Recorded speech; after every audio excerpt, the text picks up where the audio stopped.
Good afternoon, everybody. Welcome to the Agriculture Committee. I'm Senator Steve Halloran. I'm from Hastings, Nebraska, and represent the 33rd Legislative District. I serve as chair of this committee. The committee will take up the legislative resolutions in the order posted on the agenda. Our hearing today is your public part of the legislative process. This is your opportunity to express your position on the proposed resolutions before us today. I ask that you abide by the following procedures to better facilitate today's proceedings. Please silence or turn off your cell phone. Please move to the reserved chairs when you're ready to testify. These are the first two chairs on either side of the first row. Introducers will make initial statements, followed by proponents, opponents, and neutral testimony. Closing remarks are reserved for the introducing senator only. If you're planning to testify, please pick up a green sign-in sheet that is at the table at the back of the room. Please fill out the green sign-in sheet before you testify. Please print, and it is important to complete the form in its entirety. When it is your turn to testify, give the sign-in sheet to a page or a committee clerk. This will help us make a more accurate public record. If you do not wish to testify today but would like to record your name as being present in the hearing, there's a separate white sheet on the table at the back of the room that you can sign for that purpose. This will be a part of the official record. If you have handouts, please make sure you have 12 copies and give them to the page. We won't have page, but you can give them to our committee clerk when you come up to testify, and she will distribute those to the committee. If you do not have enough copies, a page will make sufficient copies for you. When you come up to testify, please speak clearly into the microphone. Tell us your name and please spell your first and last name to ensure we get an accurate record. We'll be using the light system today for testifiers. You will have 5 minutes to make your initial remarks to the committee. When you see the yellow light come on, that means you have 1 minute remaining. We're not going to treat this like our traffic lights. I mean, you get a yellow light, you've got 1 minute remaining. Red light comes on, indicates that your time is ended. Questions from the committee may follow. No displays of support or opposition to the resolutions, vocal or otherwise, are allowed in public hearing. The committee members will be with us today. Will introduce themselves, starting at my far left, Senator Raybould. Good afternoon, everyone. I'm Jane Raybould, State Senator from Lincoln, Legislative District 28. I'm Jana Hughes, District 24, Seward, York, Polk, and a little bit of Butler County. Teresa Ibach, District 44, Southwest Nebraska, 8 counties. Senator Ibach is the vice chair for the committee on my far right. Rick Holcroft, District 36, West and South Sarpy County. Murph Rapey, District 12, which is Omaha, Millard, and the little town of Ralston. To my right is the committee research analyst, Rick Leonard, and to my far left, is the committee clerk, Peyton Coulter. So with that, we will proceed with LR 375. Senator Ibach.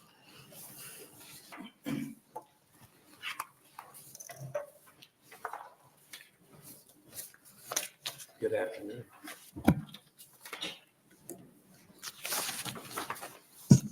Good afternoon, Chairman Halloran, fellow members of the Agriculture Committee. My name is Senator Teresa Ibach, I-B-A-C-H, and today I am here to present to you LR 375, an interim study to examine different methods to recruit, train, and retain individuals who practice production animal veterinary services in Nebraska. Last year, I introduced LB 1062, which was heard by the Health and Human Services Committee, which would have allowed for loan assistance through the Rural Health System and Professional Incentive Act to rural veterinarians who provide at least 50% of their services to livestock or large animal services. Due to funding issues with the program as it exists today, I decided not to pursue that legislation even after we presented it. Shortly after the hearing, Governor Pillen announced the creation of the Elite 11 Veterinarian Program, which this program provides financial assistance to students at the University of Nebraska who have shown that they want to pursue this line of work in large animal veterinarian services. The first students to receive this scholarship, all freshmen this year, were announced earlier this summer. While this is a great opportunity for students, It will take years for Nebraska to realize the benefits of this scholarship program, and there are things we can do and should do to help address this issue in the meantime. As you may know, the University of Nebraska does not currently have a veterinarian school. Instead, the university partners with Iowa State University, in which UNL provides the first 2 years of classes in the pre-vet program, and the students receive their doctorate of veterinarian medicine from ISU. Since 2015, there have been 171 participants in this program, and approximately 70% of those have returned to Nebraska following graduation. That being said, just because these graduates return to Nebraska after receiving their DVM does not mean they offer services to large animal livestock producers. It is quite possible that since surrounding states such as Iowa, Kansas, and Missouri offer different types of programs to assist in loan repayment for these providers, we are losing potential providers who would like to practice here and we're losing them to other states due to this factor alone. During the hearing on LB 1062, Brianna Gill, a student at UNL who seeks to work in this field, testified that the tuition alone is $112,000, and that the education debt for those graduating college was an average of $154,451. She testified that the role of livestock veterinarian is one of the lowest earning career paths, and this, along with the hours and the physicality of the work, deters new vets from entering this field. This is not a new issue that is facing the state and our industry. After the hearing, I became aware of the Food Supply Animal Veterinarian Incentive Program Act, which became law in 2008. It was the intent of the program to provide up to $80,000 for up to 4 veterinarians to provide services to the livestock industry. The legislature has never appropriated these funds for this program. However, based on information provided by the Legislative Fiscal Office, the Nebraska Department of Agriculture does provide the administrative work that is required for the Federal Veterinarian Medicine Loan Repayment Program. The federal rules require designating veterinary shortage areas, which is what NDA has done since 2010. And since 2010, there have been 59 awards made to Nebraska veterinarians. But since this program falls outside of the state spending, the actual amounts distributed in Nebraska is not something that their office has readily available. I want to thank you for your attention today, and I also want to thank those who are testifying behind me. This is a critical issue facing our state, and while the Elite 11 is a good start, I believe there's more we can do to address this issue in the near future. I believe that the testifiers following me will have some great ideas that I believe, if we implement in the upcoming session, will help address the growing need for these rural veterinarians. Thank you for your time. I would take any questions, but I also think that the folks following me have information that you might want to hear before I answer some of those questions. Okay, thank you, Senator Ibach. Any questions from the committee? Okay, you'll be here for close. All right, first proponent, Rail R 375.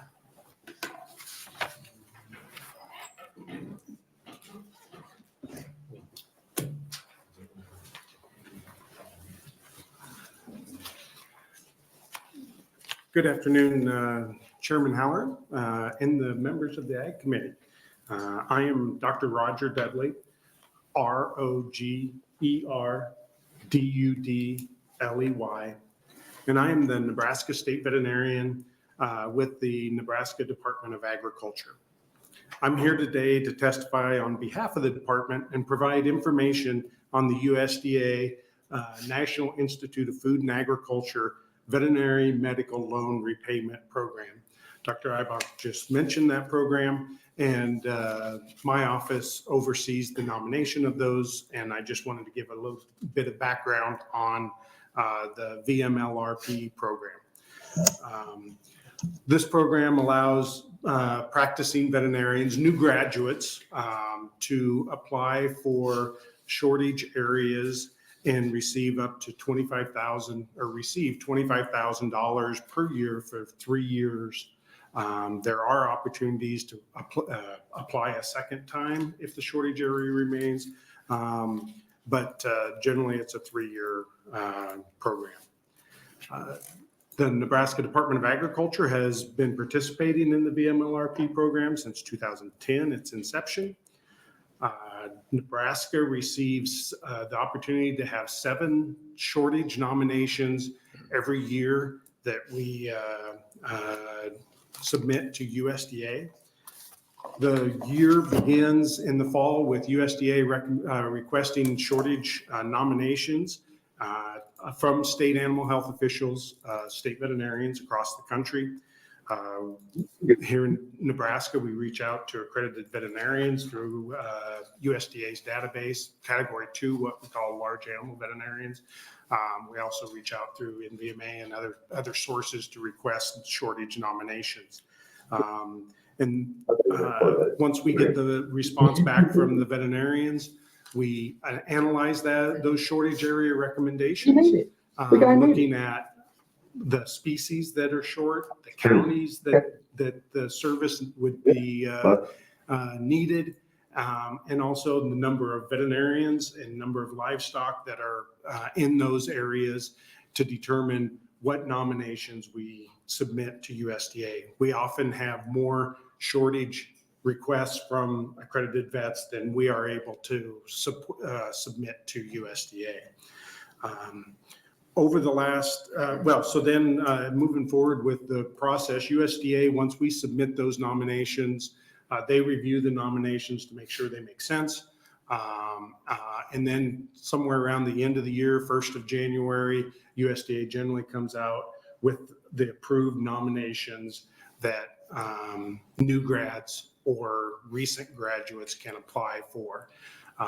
The applications are submitted in the springtime, and awards are done in the summer to do that. Nebraska has, over the last 7 years, received all of our nomination approvals from USDA, so we have done really well with that. The problem we have is getting applicants to these shortage areas. We've only had 26 applications for those 49 shortage areas over the last 7 years.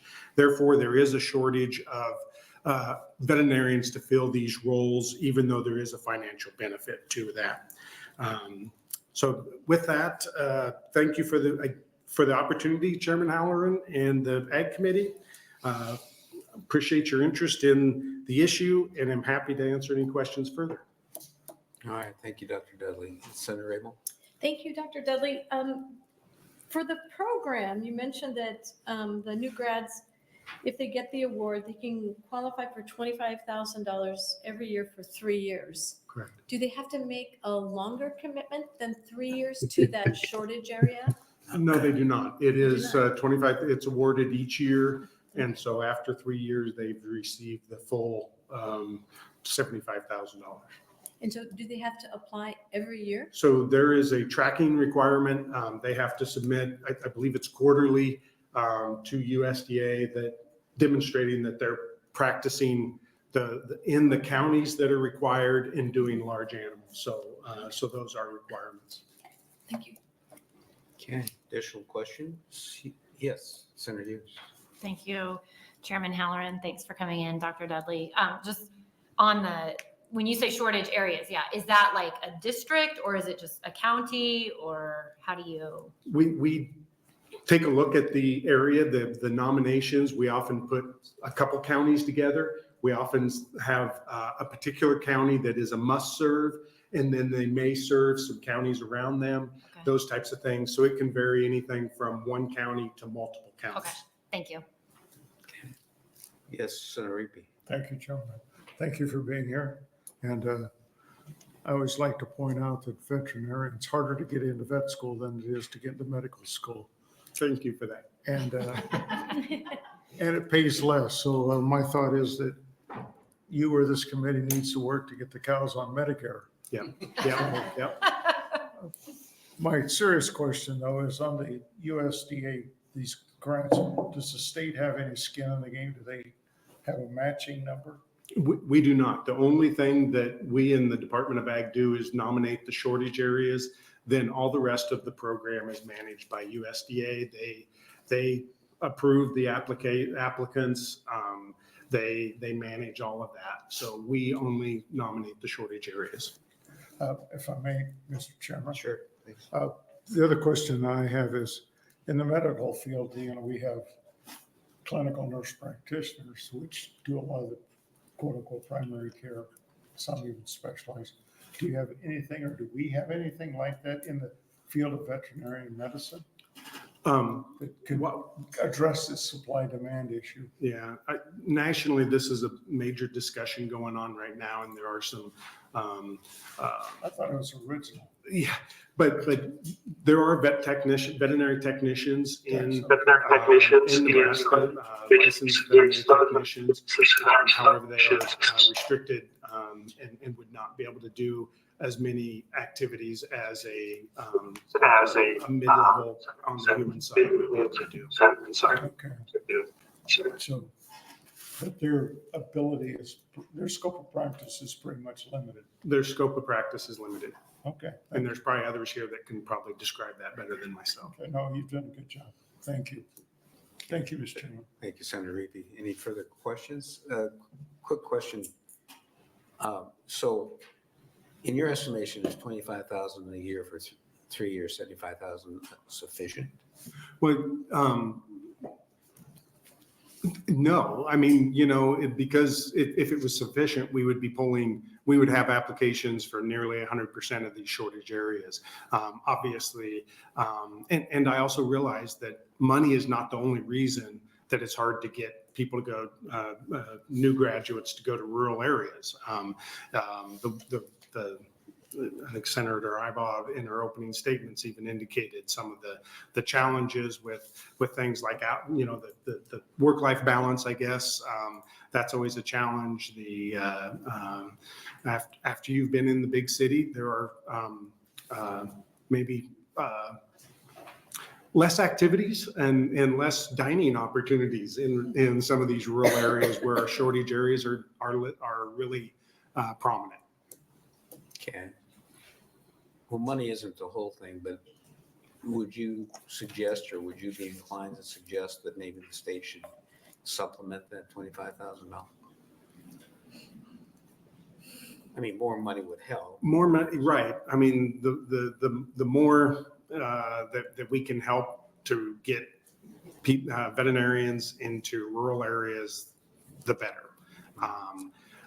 There have been some rumors that USDA may be increasing that amount a little bit. That has not been announced. I don't, there's no for sure of that, but there was some talk that may happen in the near future. But as of now, it's 25,000. Okay. Senator Rabel? Oh, thank you.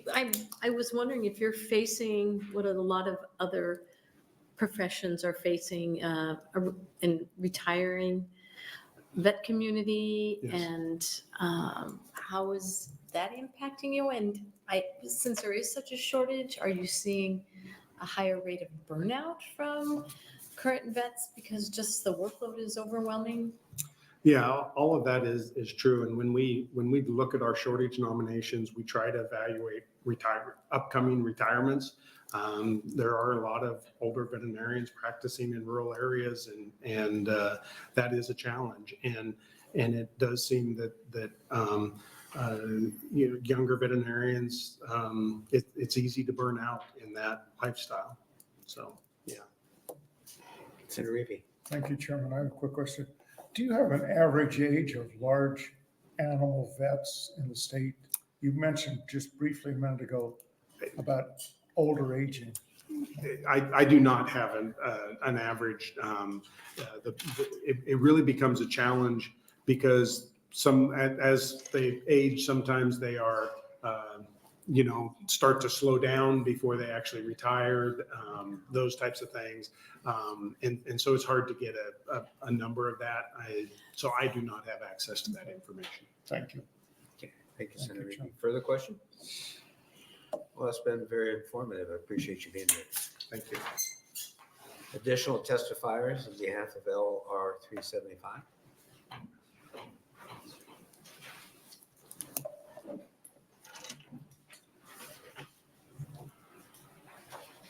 Good afternoon. Good afternoon. Good afternoon, Chairman Halloran and members of the Agriculture Committee.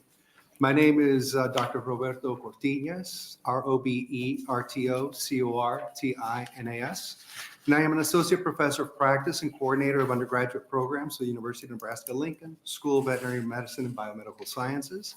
I am trained as a DVM and PhD with expertise in One Health and veterinary parasitology, and I teach as part of the UNL ISU Cooperative Program in Veterinary Medicine. I am appearing today in an official capacity on behalf of the University of Nebraska system. Thank you to Senator Ibach for introducing LR 375, which is the impetus behind today's hearing to examine different methods to recruit, train, and retain more production animal veterinarians in Nebraska.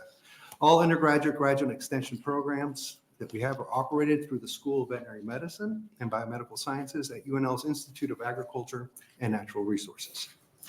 The University of Nebraska has long recognized the need to provide both companion and production animal veterinarians to the state. Since 1955, the state of Nebraska has financed veterinary education by paying the tuition of a certain number of Nebraska residents enrolled in regional colleges of veterinary medicine. In the mid-1980s, the NU Board of Regents did seriously consider creating Nebraska's own standalone College of Veterinary Medicine to serve regional needs in partnership with the federal government. For a variety of reasons, namely cost and belief that the contract exchange program was economical and efficient, this effort was shelved. In 2006, UNL struck a partnership with Iowa State University's College of Veterinary Medicine to create a professional program for veterinary medicine, otherwise known as the PPVM.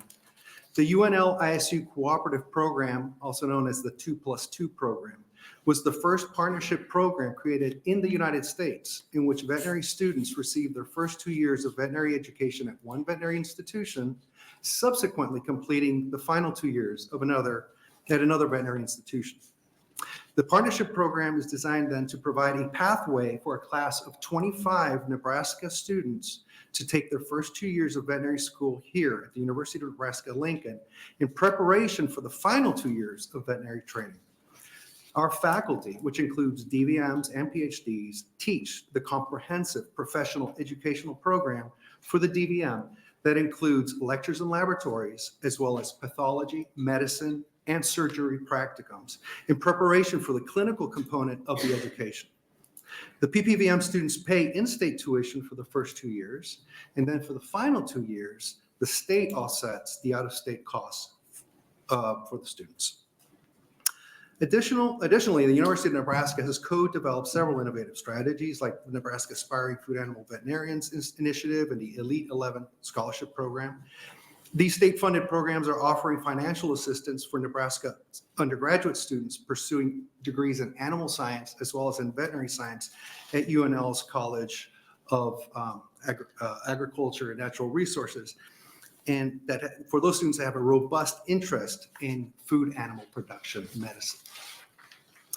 In closing, I want to emphasize the critical importance of the veterinary workforce that serves Nebraska's livestock industry and agricultural communities. Whatever path the state chooses to sustain and increase rural production animal veterinary capacity, the University of Nebraska stands willing and ready to assist. Thank you, and if you have any questions, I'm happy to address them. Okay, thank you, Dr. Fortinas. Any questions from the committee? Senator Hughes. Thank you, Chairman Halloran. Thanks for coming in, Dr. Cortinas. I believe Senator Ibach mentioned that 70% of the UNL/ISU grads come back to Nebraska.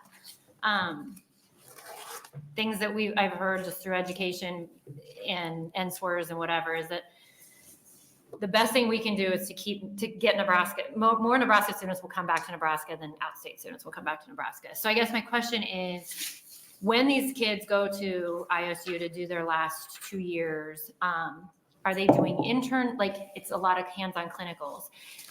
Is there opportunity to do some of those clinicals back in Nebraska, or is it pretty intense that it's the 2 full years there and they're doing that? I mean, my question is, are we losing these kids to Iowa places because they're doing those clinicals in Iowa and stuff?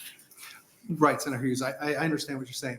So typically in veterinary curricula, typically particularly in the fourth year, there are opportunities for students to do what are called externships, which essentially they go and they will work. They will go work or and gain credit working at a particular, let's say, clinic, or perhaps if they're interested in doing a residency or program, they go to programs where they get further experiential opportunities. So in a lot of circumstances with our students who go to Iowa State, some of them will return, particularly if they have very good relationships already with veterinarians in the state. So some of those externships are done back in Yes, Nebraska indeed, during those 2 indeed, years. indeed. So is that an opportunity? Can we do, because that's another thing too, right? You do an internship with a company Mhm. and then hopefully, whether it's accounting or anything, that company's trying you out and you're kind of seeing if you're fit there, and then you might have a job offer when you're done. Is there more opportunity that we can get more of those externships here in Nebraska, or even in the 2 years, the first 2 years of vet school, if we can get those kids placed for a summer somewhere that, are we working toward that too? Because I would think that would help some mitigate this issue that we've got. That is something that, I don't know if it's been investigated or looked at, but there may be something to pursue. That may be something to investigate. Okay, just curious if that, like, if you guys, it sounds like there's opportunity there that maybe. There could be are, we have, increased. for example, Great Plains Veterinary Educational Center. Mhm. Some of our students will come back and do, they'll have some opportunities there. But a lot of it is also through just private practices and veterinary, and some of those students who have made close bonds with veterinarians in the state. Yeah. And so even at that level, that's critical. Yeah. But that would not be something that we would necessarily mandate, right? Yeah. Unless, But if we could help facilitate. but it would like, be to- great to facilitate. Maybe a kid comes in and doesn't have a tie with a vet that's already out there, if we could help match them up or whatever. Because I think of my own district, Seward, we've got 3 vets there. 2 are getting, I think they probably want to be retired, but can't. They don't have, someone to hand the reins down to. So thank you for coming in. Thanks. Thank you, Senator Hughes. Senator Reapy? Thank you, Jim. Thank you for being here. I guess I want to look at it from a supply demand piece. I assume that there's a demand on the side of students who want to go to vet school. And there's certainly a demand from the market of wanting big animal vets. Mhm. So we have that demand combined. My question then gets to be, wanting Iowa to spend their money, is Iowa State looking at expanding? I don't know how many students they have or how many they turn away. Are they under any consideration of, say, doubling their enrollment through new facilities or anything? Frankly, I do not know that Yeah. information. That those are decisions that are made by their own college, but I am not aware of that they're going to be increasing numbers at this point. So, I just know a vet school is very expensive, indeed. very expensive. Okay, thank you. Thank you, Mr. Chairman. Thank you, Senator Reapy. Further questions? Can you tell me where the funding for the scholarship, the Elite 11 scholarship, where does that come from? The funding? I'm not completely agree with that, but I think that's come from the Department of Labor through but I'm not quite sure on how that is being, the actual technical details of that. Okay. But that, I'm not really in that particular, that's not my particular function. So So I understand. Okay. All right. No additional further questions. Thank you for being here. all right. Additional testifiers for LR 375.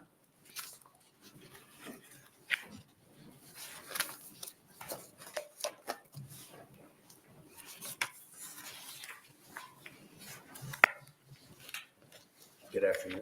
Good afternoon, Chairman Halloran and members of the Agriculture Committee. My name is Dr. Anna Fitzwater, ANNA-FITZWATER. I am a clinical veterinarian at the University of Nebraska-Lincoln and a board member of the Nebraska Veterinary Medical Association, NVMA. I'm here today to testify on behalf of the NVMA. We'd like to thank Senator Ibaugh for introducing LR 375 and the committee for your consideration of this important study. The NVMA appreciates LR 375's focus on potential opportunities to address the need for production animal veterinarians in Nebraska, particularly in rural areas. The resolution outlines several key areas for studies, including expanding current training programs and finding solutions tailored to Nebraska's needs. We, the NVMA, believe more data is needed to guide these decisions. We are currently conducting a survey of Nebraska veterinarians, which will help identify specific gaps and opportunities across the state. This information will be critical in shaping effective strategies going forward. We appreciate Governor Pillen's leadership in establishing the Nebraska Elite 11 Veterinarian Program, which provides scholarships and training to students committed to practicing production animal medicine in Nebraska. This initiative is an important step in supporting the future of veterinary services in our state. A key component of sustaining rural and production animal practitioners is support for employers and families of the veterinarians. We hope our survey results will provide insight into the ability of practices to retain additional veterinarians long-term, or if opportunity exists to support the practices themselves.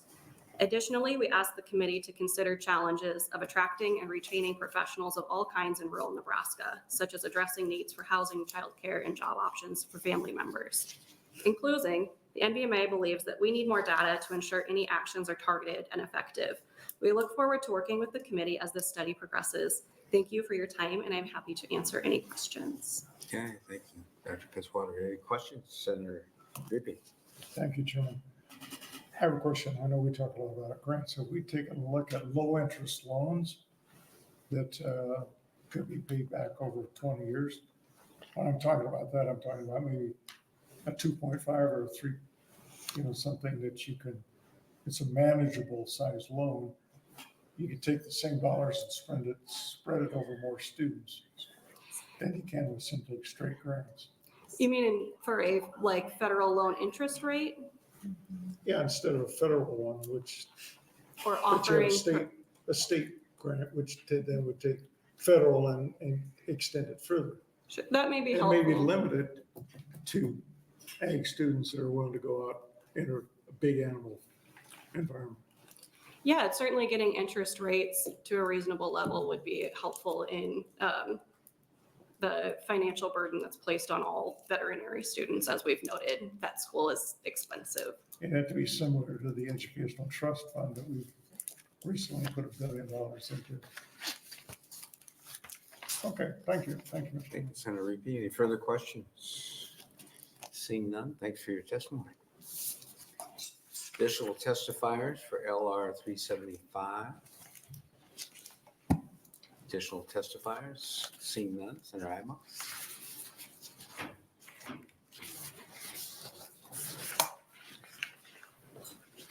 Thank you, Chairman Halloran, and I'll just clear up a couple. First of all, thank you, Dr. Dudley.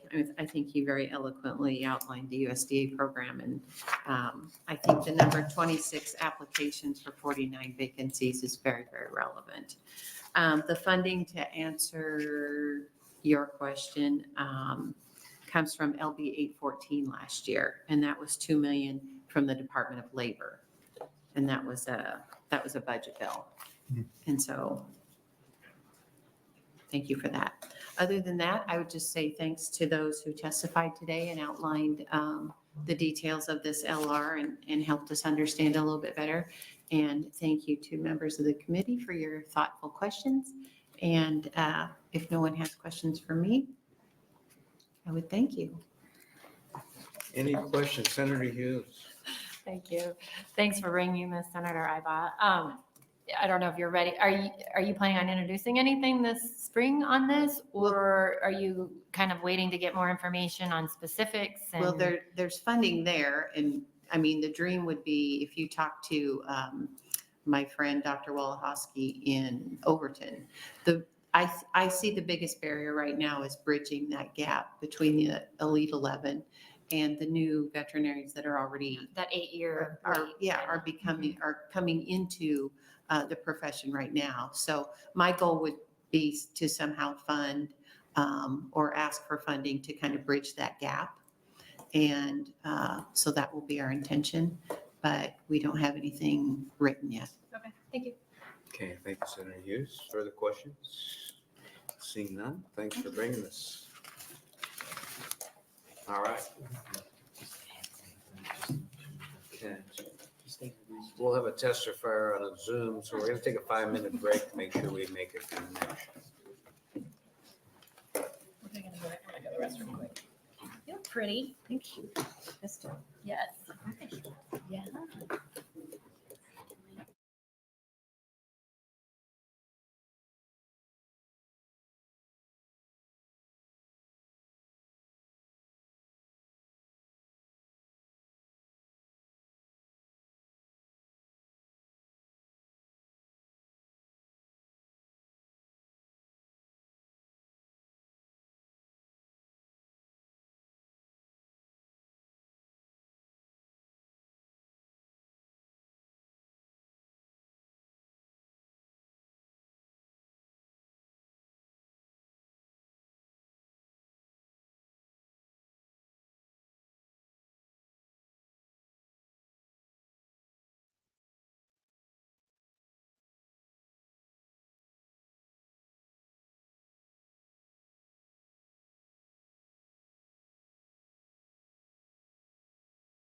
Grandkids, They didn't come over. I only have 3 grandkids in the area. They didn't come over. We had 2 they sets. probably didn't like what you, they probably called your wife and found out what you were handing out. I just want to make sure. Hey, Dr. Turner, are you there? Yes, sir. Can you hear me? We're not handing out. Hey, Dr. Turner, can you hear me? I remember as a kid,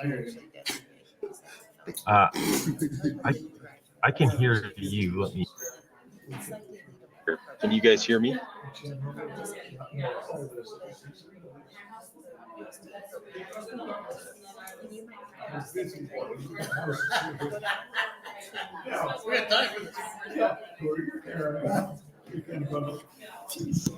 Dr. Turner, can you hear us? Yes, I can. Can you hear me? Okay, thank you. They're just taking a little break right now, and then we'll get going. Thanks. All right. Sounds good.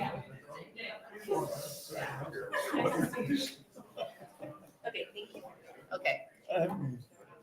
Don't say hello. Apparently, Senator Ibach is going to committee. you know, say something. I get very nervous when they come.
The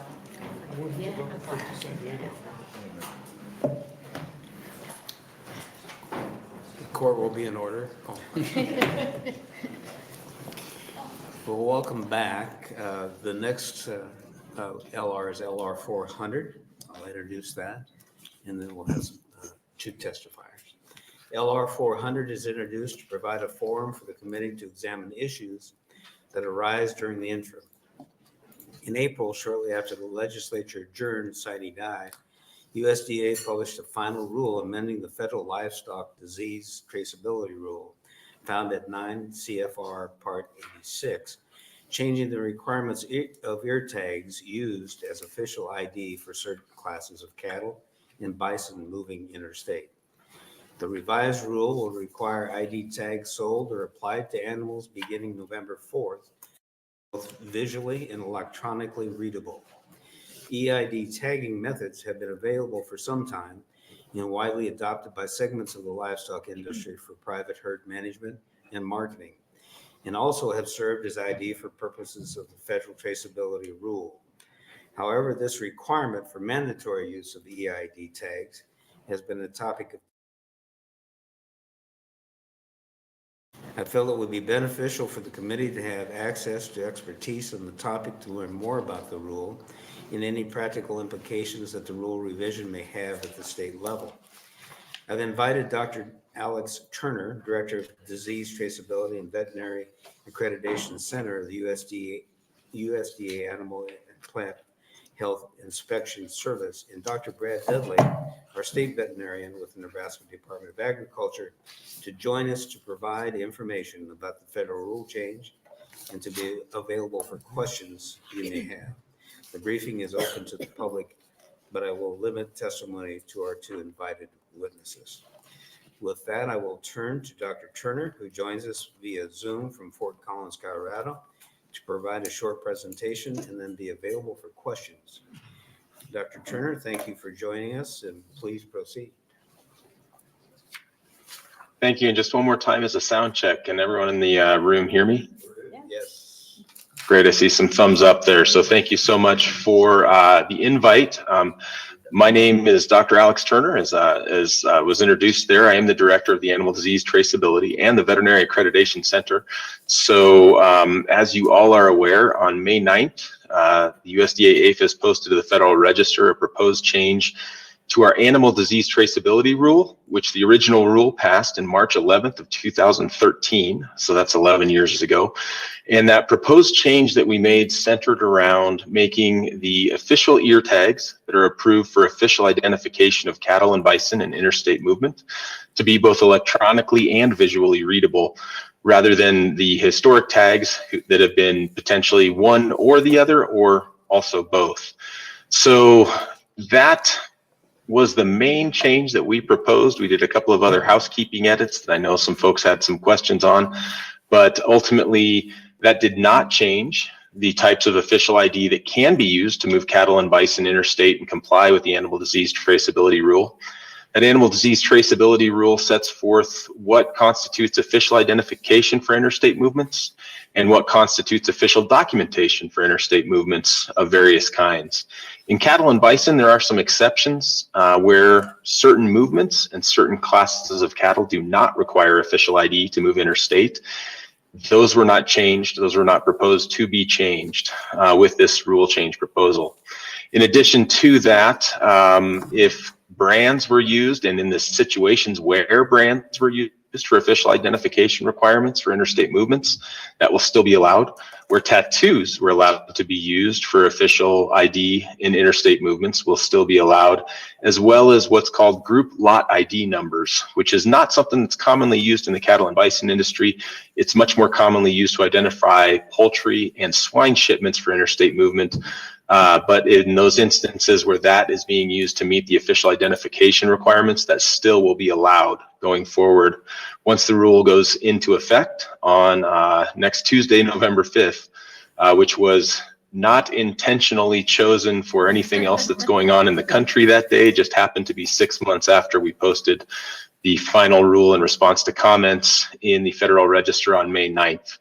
That comment can be found and that rule can be found in the Federal Register quite easily by searching electronic identification. And there should be only about 2 things that pop up in the Federal Register for you to view. One would be the initial posting of the proposed rule in January and the comments associated. 2 would be the final response to comments and the final wording of the rule on May 9th of 2024. So with that brief introduction, I'm happy to answer any questions that I can answer and sort out any kind of clarifications for the committee. All right, thank you, Dr. Turner, appreciate it.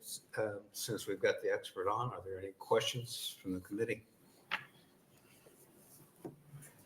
I have several questions for you. Dr. Turner, since 2020, USDA APHIS has been providing free EID tags to the states. In the rule announcement, the agency stated it intends to continue this program, but that future funding is uncertain since the funds made available were from general APHIS funds and not specifically supplied by Congress. Can you comment on how likely APHIS will be able to continue this program for foreseeable future? And will APHIS request funding dedicated to this purpose? Yeah, so APHIS did put forth requests for funding in the normal budgetary way that happens, but I think as everyone in the room is aware, the federal budget is passed by Congress and APHIS will spend the money in the way that Congress directs us to do. So for the FY24 appropriations bill last year, Congress included some language that directed APHIS to spend $15 million to support animal disease traceability infrastructure and EID tag purchases. And USDA APHIS was able to do just that. The amount of tags that we've distributed since 2020 has been that we have offered up to 8 million tags available to states nationwide. And those tags have been divided up in an allocation for each state based on that state's cattle population. So as you can imagine, for instance, a state like Nebraska has a very large cattle population. So Nebraska has quite a few tags allocated to them, quite a few more than a state like Rhode Island, for instance, which might have more people in the room that you're sitting in than there are cows in Rhode Island. So to that end, the tags have been allocated out. The states have ordered up to 8 million tags. States have not ordered all 8 million tags in any of those years, but Nebraska has done a great job of ordering tags for Nebraska and ordering the full allocation available to the state of Nebraska year over year.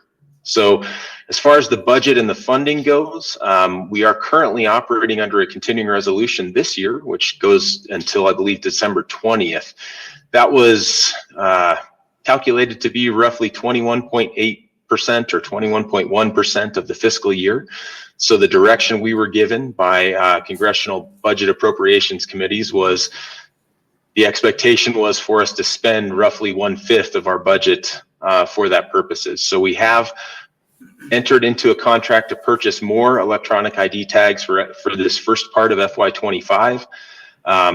As December 20th and December 21st roll around and a potential budget comes through, we will have to see how long that continuing resolution, or if it's a final budget, what the language in the final budget says as far as if that budget still supports APHIS's purchase and distribution of these tags.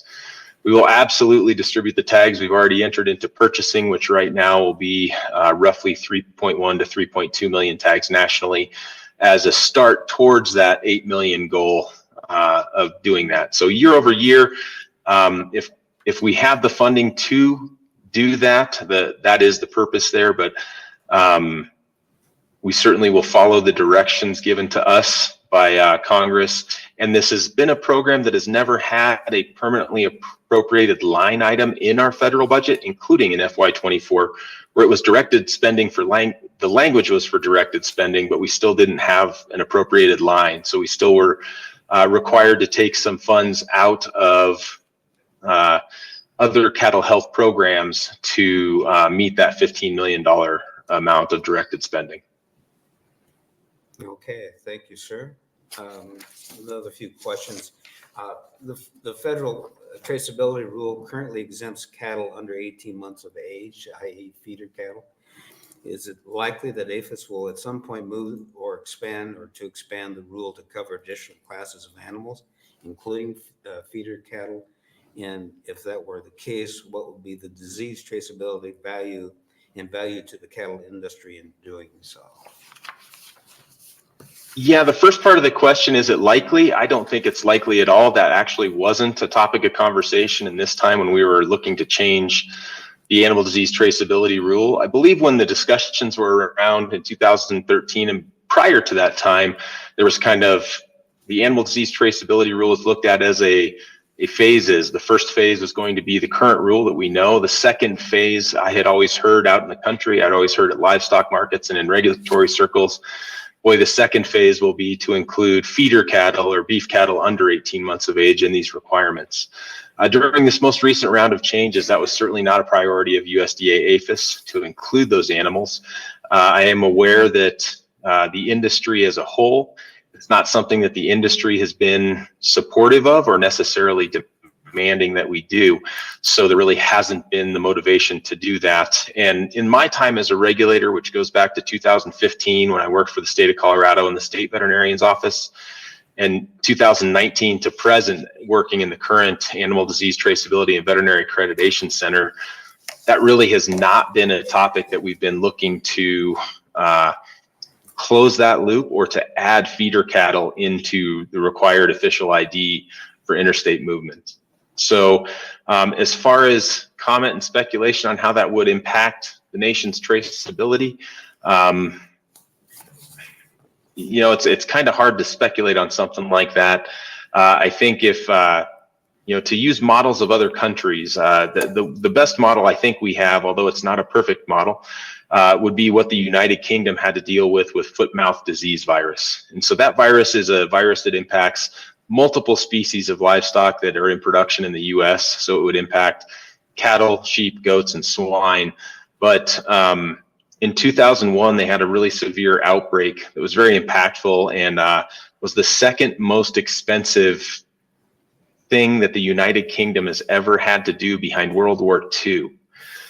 So with that 2001 outbreak, they redid a lot of their livestock regulations. They started to require official ID on all livestock and require documentation on all livestock movements.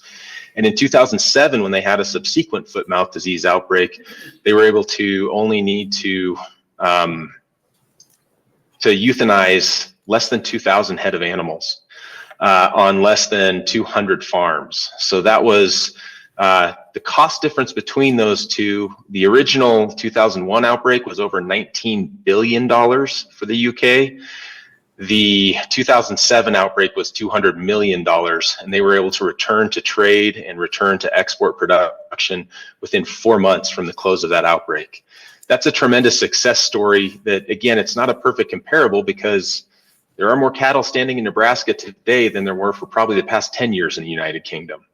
So the U.S. cattle production and the production systems is a much larger scale than just the United Kingdom. So in terms of thinking through how it would impact the cattle industry as a whole to add feeder cattle to the official ID requirements, I'm not sure that there's a great bang for our buck there, if you will, but that's really just my own personal speculation based on some historic disease outbreaks.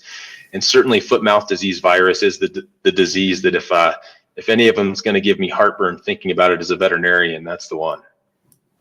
Okay, thank you very much. Don't let me hog the questions if there's any other questions. Well, we've got you. Bear with me. A few more questions.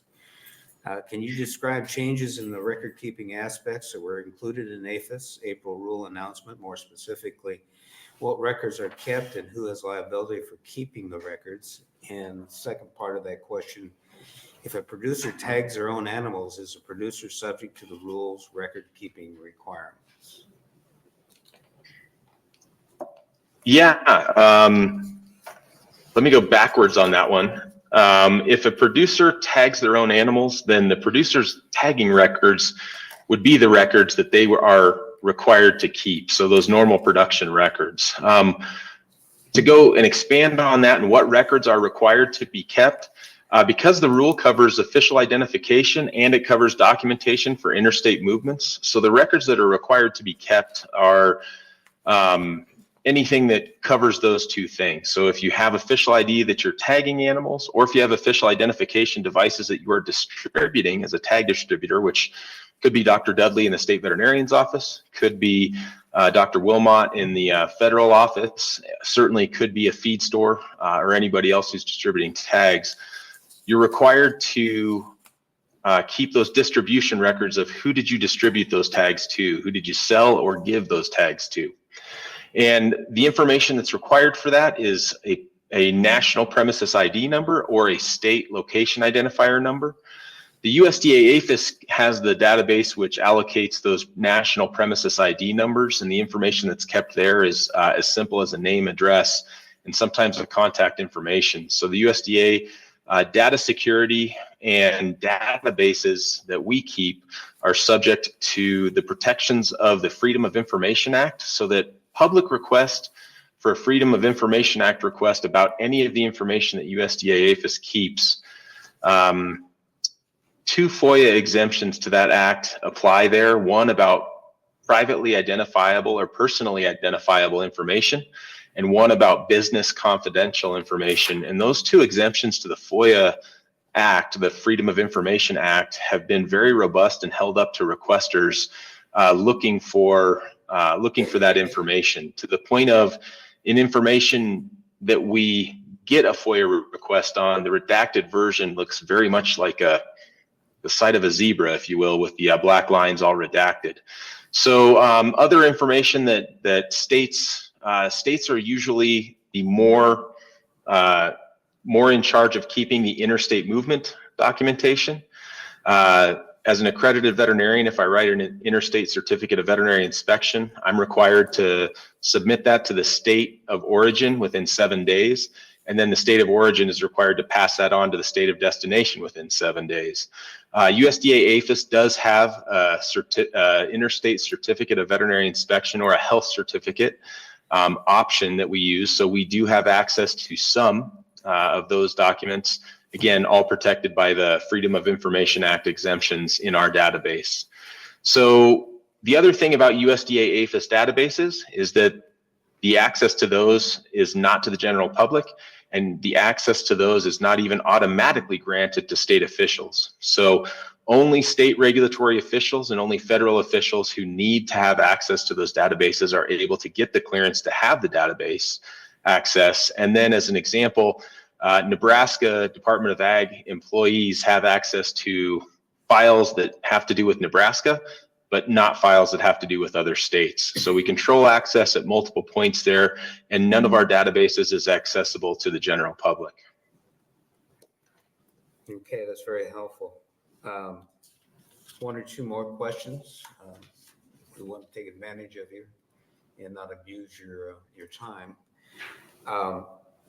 Statutes 54-2948 of the Animal Health and Disease Control Act provides as following, quote, livestock imported into Nebraska shall comply with federal animal disease traceability requirements for official identification of animals as set forth in 9 CFR Part 86, as such part existed on January 1st, 2020. Question, have we had any incidences of livestock arriving in the state that were not in compliance with the federal rule, and what happens if we discover animals that came into the state without conforming to that rule?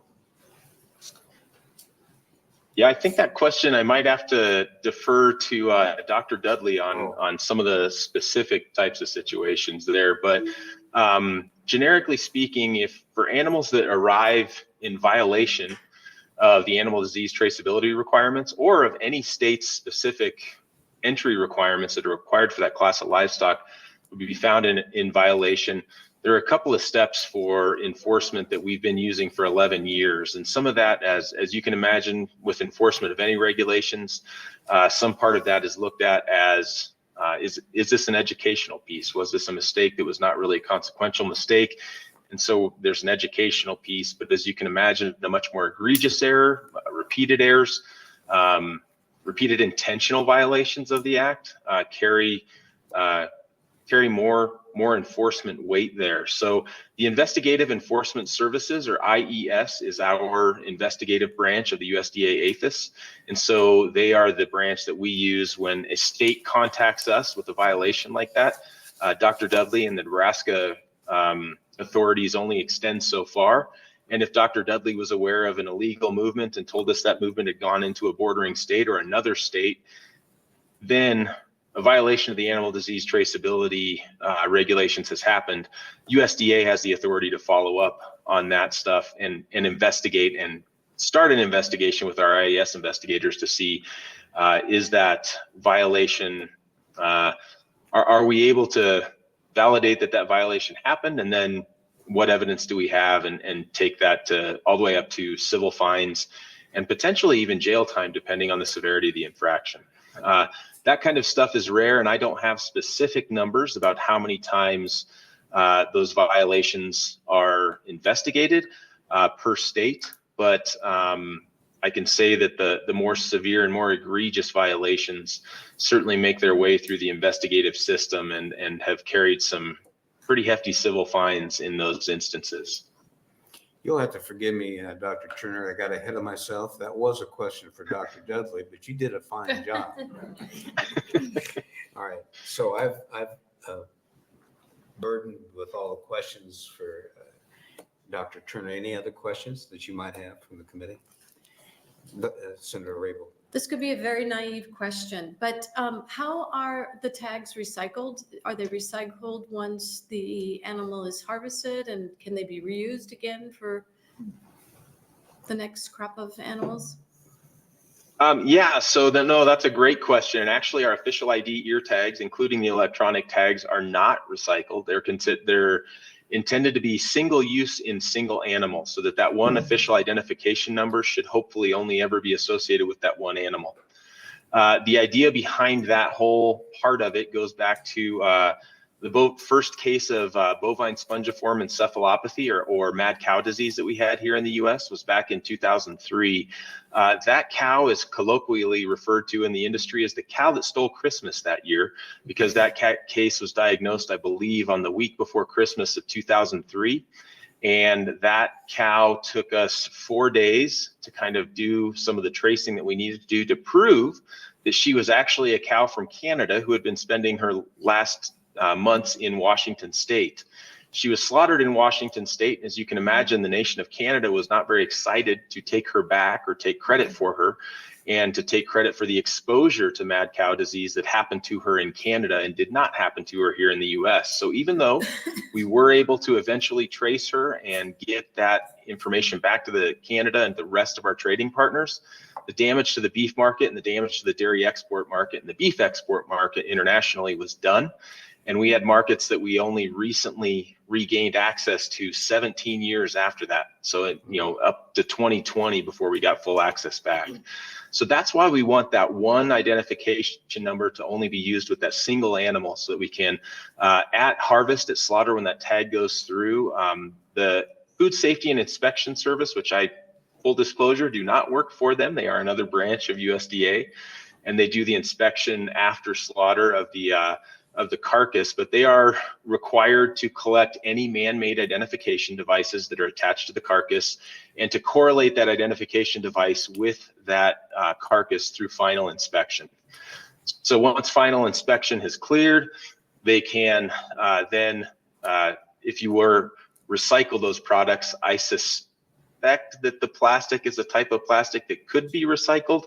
I'm truly not aware, and I can tell you that I haven't seen any of the recycling triangle on any of those tags or anything, but most of the time those are disposed of. And the previous predecessors, the metal clip tags that we're phasing out, also are removed at slaughter and disposed of, and intended to be a single-use device, so that number is not something associated with multiple animals or multiple production places, confusing some sort of a disease traceback and response if we needed to do that. Okay, thank you, Senator Rabel. I have no further questions. Dr. Turner, we do appreciate your time. It's been very informative and very helpful to us. So Have a good day Well, before calls. Thank you so much to the committee, and I appreciate your time. You can continue to monitor this if you want. I'll stay on to make sure if Dr. Dudley throws me under the bus that I can Very be good. aware of the speed bump that's coming. All right, thank you so much. All right, we will invite Dr. Dudley. And Dr. Dudley, I'll have to beg your forgiveness. I think in the initial introduction, I named you Brad, but it's Roger, I think, isn't it? Yes, I have several brothers, so I answer to whatever name I get called. Okay. Well, good afternoon again, Chairman Halloran and members of the Ag Committee. Appreciate the opportunity to be back up here again. I'm Dr. Roger Dudley, spelled ROGER-DUDLEY, and I am the Nebraska State Veterinarian with the Nebraska Department of Agriculture. I'm here today to testify on behalf of the department and to provide information on our role in implementing the United States Department of Agriculture's decision to revise the federal disease traceability rules to require official ID tags to be both visually and electronically readable for covered cattle and bison. With that, Nebraska Department of Agriculture, we've been working for several years. Dr. Turner mentioned that they've been sharing tags for since 2020. Nebraska has been participating in that and distributing free RFID tags out to veterinarians since 2020. We've also been providing assistance with getting electronic readers out to veterinarians into livestock markets. We have also been helping provide equipment to veterinarians to handle the electronic information as well. This fiscal year that just ended for USDA, the state of Nebraska received almost 600,000 tags from USDA. At this point, all of those tags are spoken for. We do have, there is some back order situations that have happened at the USDA warehouse. And so some of those tags have not shipped yet, but we have received those tags. From 2020 to 2023, we received approximately over 300,000 tags a year. So almost 1 million tags were received during those 3 years. And all of those tags were distributed to veterinarians. We've also, the way we distribute those tags, veterinarians can receive tags in allotments of 1,000 tags up to 3,000 tags per year is what we've been allowing them to do. They can order them in either orange or white tags. The orange tag is associated with brucellosis vaccination, which is a specific vaccination that only veterinarians can give that vaccination. So they can, and then the white tags are for all other official ID uses. This year we did distribute some extra tags to livestock market veterinarians for that. Again, they are some of those tags that are caught up in the back order. So some of those tags have not been delivered yet. We have not distributed direct to producers because we feel that the veterinarians are involved whenever there is a need for these tags, whether it's movement across state lines or vaccination or testing, etc. The cost of the rule, the free tags have helped significantly, but again, we continue to realize that we won't be able to provide all the tags or all the equipment needed. Tags can cost from $2.25 to $2.90, and equipment can be $700 to $2,000 for readers, etc. Data privacy is critical to NDA. We have specific statutes that does not allow us to release information associated with premises IDs or ADT information. We have databases set up, Core One new database that allows us to manage the information that on tags like the health certificates, the information on those health certificates and those types of things. From enforcement standpoint, NDA again, Dr. Turner mentioned what USDA does, but certainly from NDA standpoint, we can enforce violations of our rules. One of the problems we have is that our rule adopts the 2020 CFR. The 2020 CFR does not require RFID tags or electronic tags to be done. So therefore, we would not be able to enforce electronic tags without readopting the current CFR. So with that, I appreciate the opportunity to be back and talk about this.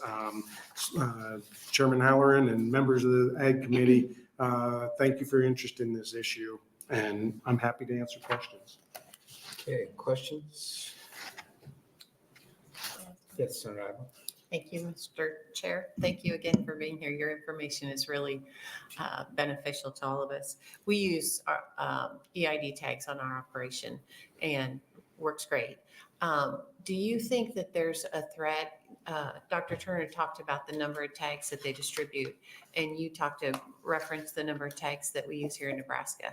Do you think that there's a threat of not having enough tags in the foreseeable future? I know it's like any transitional program, you always have to anticipate. Yeah. But do you think there will be a problem? So certainly from the tags that are free, there will probably not be enough tags, free tags. But currently I mentioned the back order. The back order, I think there are 2 companies that are back ordered on RFID or electronic tags currently, but there are 3 other companies that have RFID tags available right now for shipment. So while they would have to be purchased versus the free tags, there are tags available. Okay, thank you. Thank you. Senator Abel. Are there penalties for non-compliance by that date that's coming up pretty quickly? So again, if they violate our import requirements, which we adopted the 2020 CFR.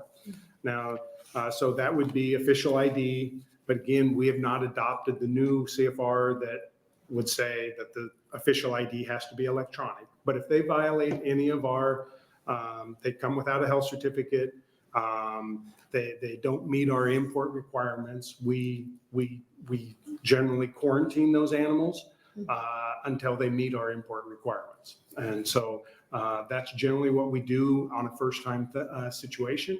If it's a repeat offender, we do have the ability to fine violators as part of NDA statutes. And so that we just got in 2020. And so that is very beneficial.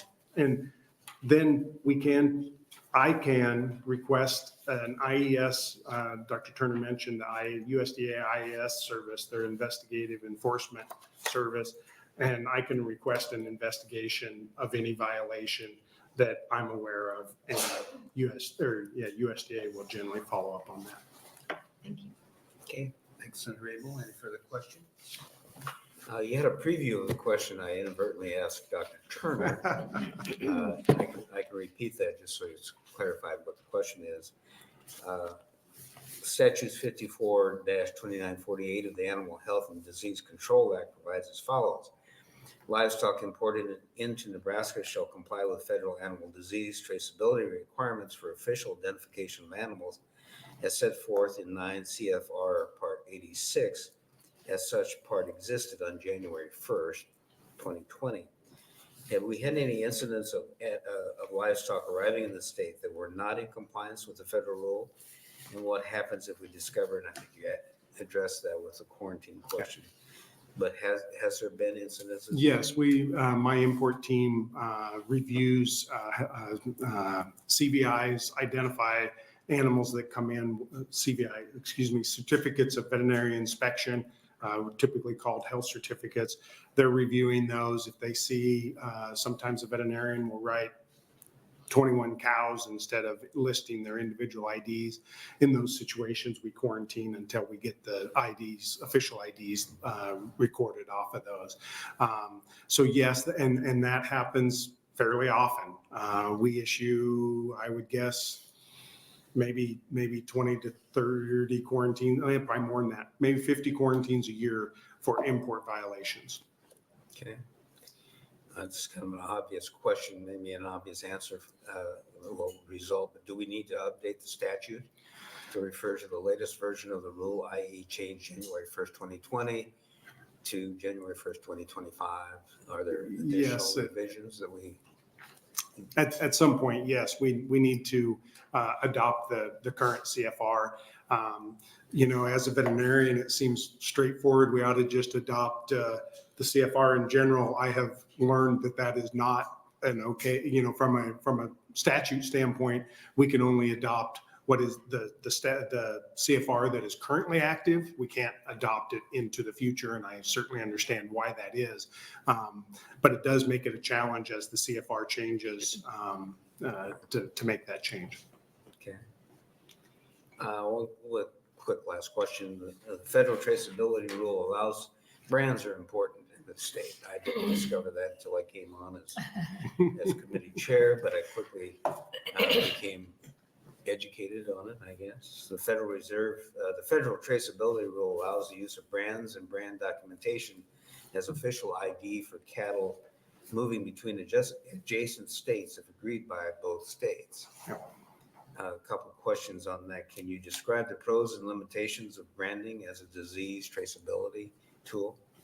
Yeah, when I started with the department 13 years ago, I was the epidemiologist for the department and therefore very involved in tracing. And we had a tuberculosis situation trace that we were able to trace with brands. And we do utilize brands when they're available. The thing with that trace, those animals had gone through a cell barn. And so instead of having an official ID on one individual animal, we had to trace and test all the herds that those animals went to. And so instead of TB testing one herd as part of that trace, I think it was 12 or 13 herds that we had to test because we were tracing with a brand instead of an official ID. Okay, very good. It's very helpful. Any additional questions from the committee? Okay, seeing none. Dr. Roger Manley, thanks for being here. Thank you. All right, that will conclude the interim study on LR 400. And we will move on to LR 374 with a very familiar face, Senator Ida.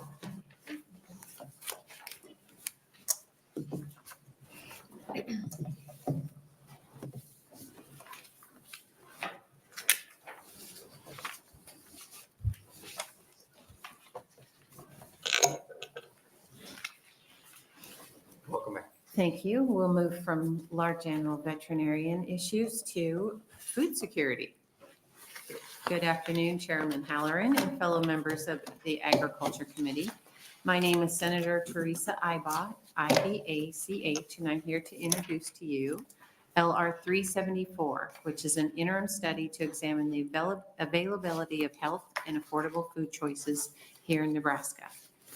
As we all know, food insecurity in Nebraska, and especially our rural areas, has grown in the last few years. Our local grocery stores are critically important for the health of our communities.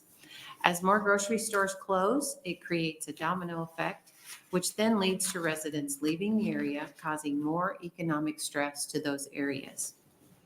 As a way to address this growing need, last year I introduced LB 1116, which would have created a grant and loan program for small, locally owned grocery stores that are located in underserved communities that are low income or moderate income communities. The Grocer Reinvestment Option Act would have allowed qualifying stores the ability to make improvements to their businesses to allow those stores to remain open. The funds could have gone toward implementing new business processes, finding alternative product sourcing, and developing the workforce through additional training. Also upgrading or repairing aging facilities, equipment, and/or other options that would help grocers with cost savings and business efficiencies. LB 1116 did not become law, but it started the conversation and showed that there is an issue we all need to address. It is my hope that this study will further inform the legislature as we look to improve access for healthy and affordable food across Nebraska and how we can support our local grocers and grocery stores to remain financially viable in this trying time.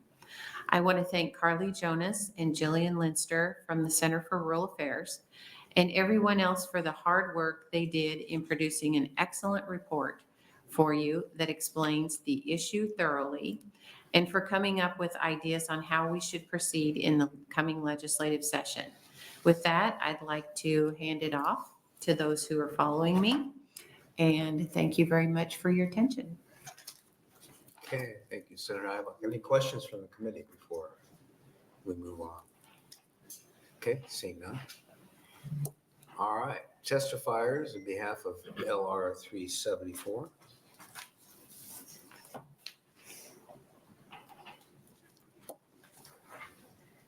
Welcome. Thank you. Good afternoon, Chairman Halloran and members of the Ag Committee. My name is Jillian Linster, Jillianlinster, and I am testifying today on behalf of the Center for Rural Affairs. Over the past several months, we collaborated with Senator Iba and stakeholders across the state, as you've just heard, to research the questions presented in LR 374. The results of that research are included in the handout I brought with me along with a copy of this testimony, but I would like to verbally highlight for you why this issue matters so much to the rural Nebraskans that so many of you represent. Every rural resident responsible for feeding themselves or their family knows the importance of their local grocery store. Rural independent grocers provide the variety of fresh food options that are vital to physical health, but they also provide convenience, employment, social connection, and local investment, a place for your large animal vet to buy groceries. A small town grocery store is a point of pride and a cornerstone of its community. But unfortunately, Nebraska's small independent grocery stores are disappearing. Over a recent 5-year span, the number of rural independent stores in our state decreased by 30%, falling to fewer than 200. And these rural grocery store closures are happening at the same time that the rates of food insecurity are rising, as Senator Iba just mentioned. Unfortunately, our rural counties are disproportionately affected with our highest rates of food insecurity occurring in our rural areas. So in analyzing this issue in our unique state, we looked first to USD classifications of low income, moderate income, and low access areas following US Census Tract data, but we quickly realized that that was providing too high of a level of an overview. We needed to get more detailed. We've worked with researchers Sean Caskey and Greg McKee to provide a more tailored approach that focuses on some of Nebraska's unique qualities to provide analysis of the relationship between income levels and food retail locations in our state. Sean is here today, so I will let him tell you more about their study, which provided a crucial foundation of our work. But I appreciate so much how their work illuminates the problem at the community level rather than more broadly by county or state. Small independent grocers have faced growing challenges for decades. They have competition from big chains, declining rural populations, workforce needs, aging ownership, shifting consumer shopping habits, rising purchase minimums on wholesale stock, and profit margins that are as slim as 1 or 2%. But the rural grocers that we spoke to in conducting this study expressed how important it was for them to serve their communities. Like farming and ranching, it's a line of work that is a way of life. And that service is appreciated by the communities that they serve. In talking to rural residents facing low food access, they talked about how much they valued the personal connection to their local grocer. And it was striking how many of them observed in detail the number of miles they'd have to travel were they to lose their grocery store, 10 miles, 30 miles, 75 miles to access food where their grocery store to close. Thank you for allowing me the time to share this important work with you today, and I welcome any questions from the community. All right, thank you, Ms. Linster. Any questions from the committee? I was hoping something from Senator Raybould. I mean, she's our resident grocer expert here. No questions? Okay, Just a comment, if I may. sure. You're spot on with all the problems. I know as a larger operation, we are working with smaller communities, but it's more us buying the smaller grocer out that wants to retire or just can't afford the overhead cost or administrative costs, or the ability to purchase that you mentioned at more competitive prices. And so, but it's very rare that there are other companies like us in the state of Nebraska that do that. So, Thank you. yeah. All right, thank you, Senator Abel. Additional questions? Seeing none, thanks for your testimony. Additional testifiers for LR 374. Don't be bashful. Sorry, Senator, does the order matter from neutral testifiers? No, that's fine. Only 10. It does.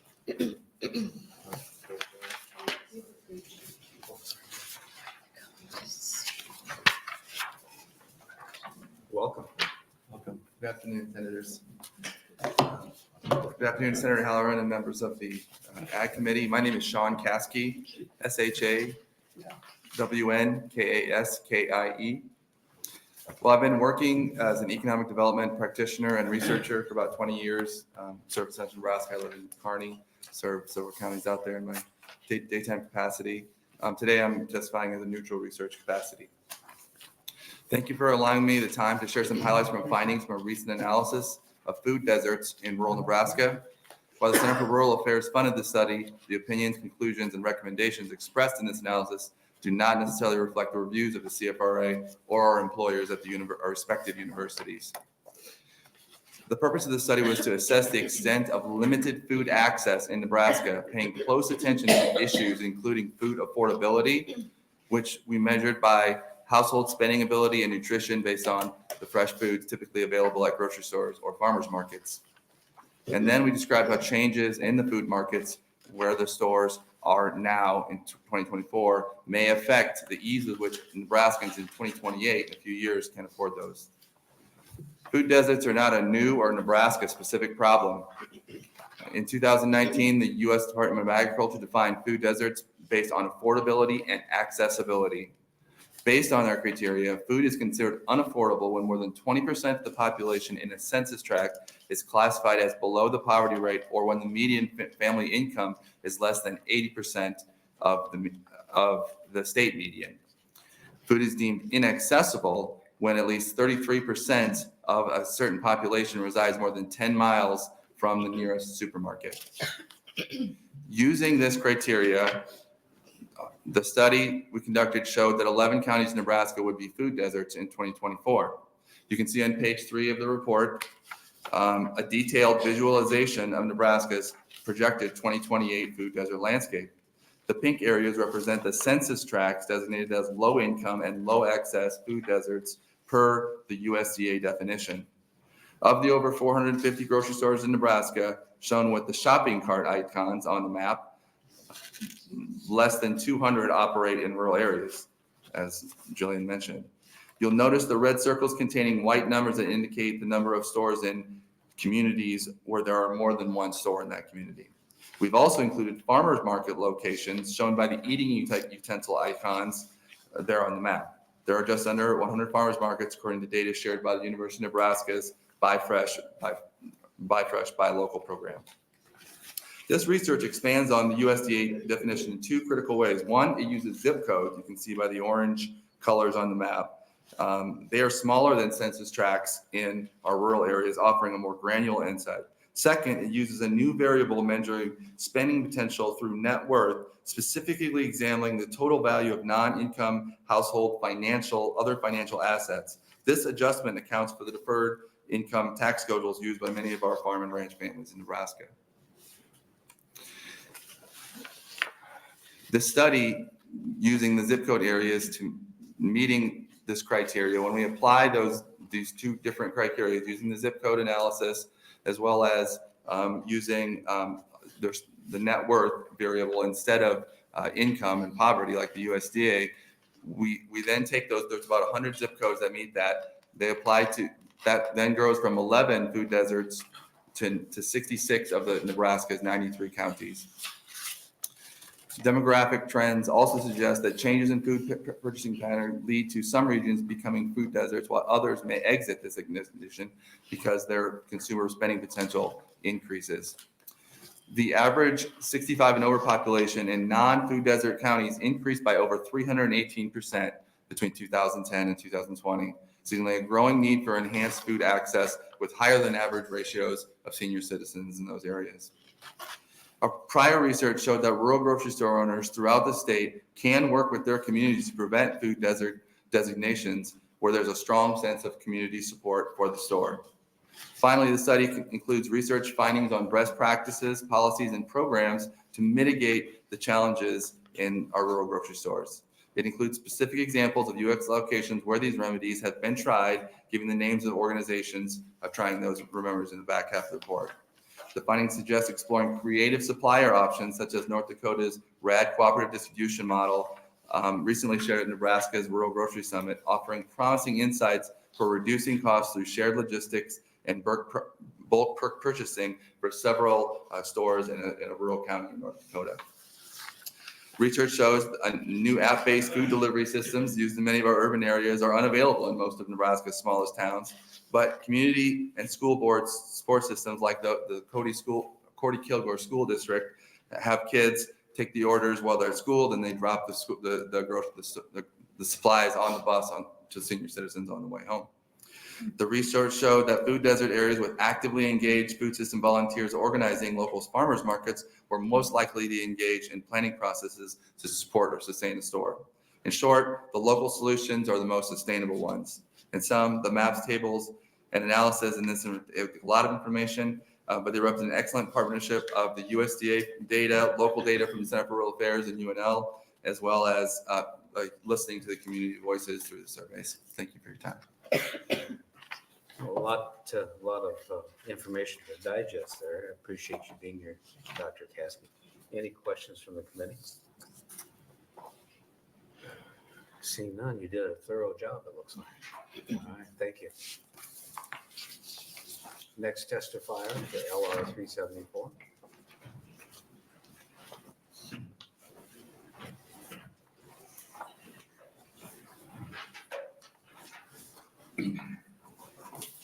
Good afternoon. Good afternoon.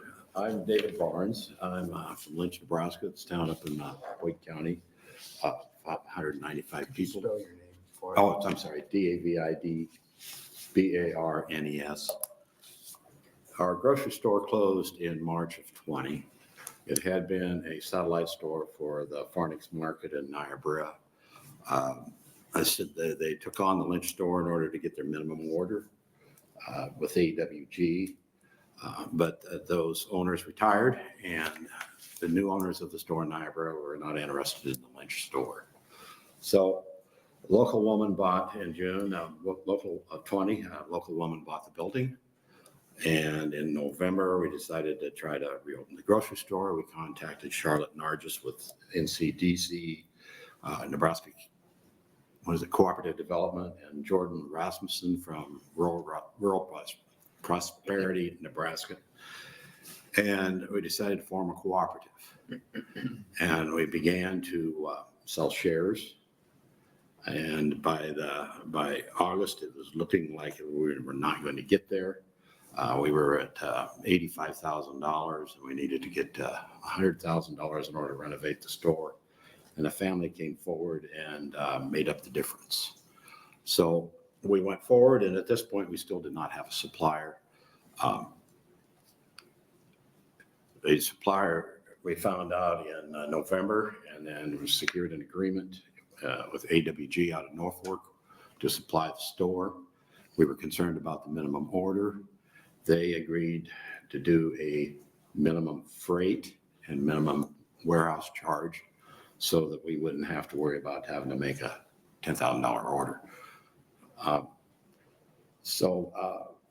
We started receiving merchandise in January of 22 and opened the store in February 4th of 22.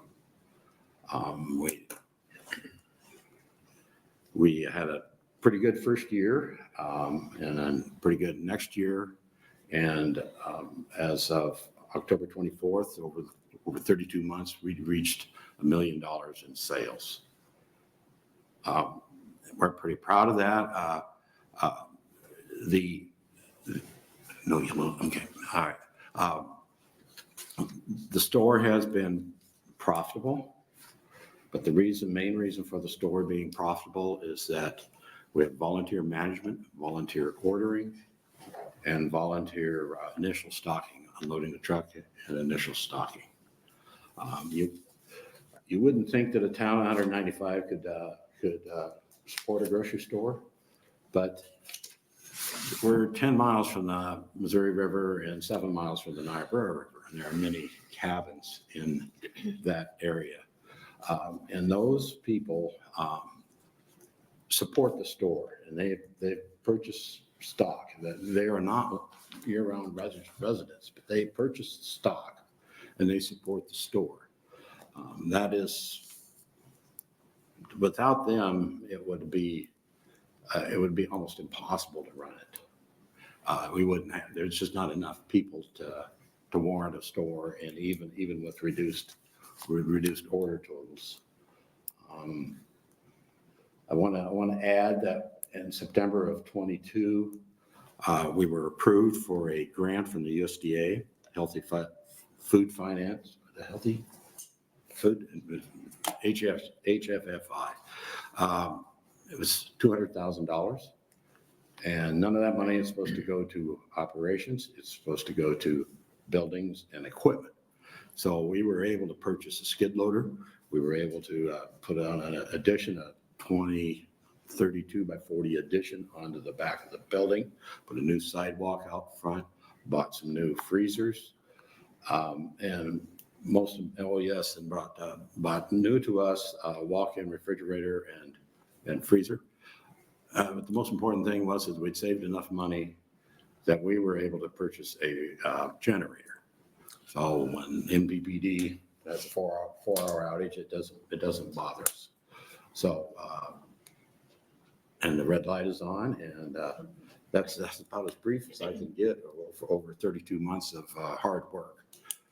14 months of meetings once a month with Charlotte and Jordan and Sean Park from Western Illinois. That just didn't happen overnight. It took a lot and still takes a lot of work. So, thank you. I guess I'm supposed to say I'm neutral on this. No, you're fine. And on behalf of the committee, I want to thank you for all your effort. And all. Do you guys have any football tickets? So what's your background? I graduated from Lynch in '71, went to college in Omaha, and I worked in the accounting field in Omaha for 40 years, retired back to Lynch in 2019. I'd been an accountant for a construction company in Omaha for 34 years. So I have some knowledge of margins but that's a very good question. Yeah.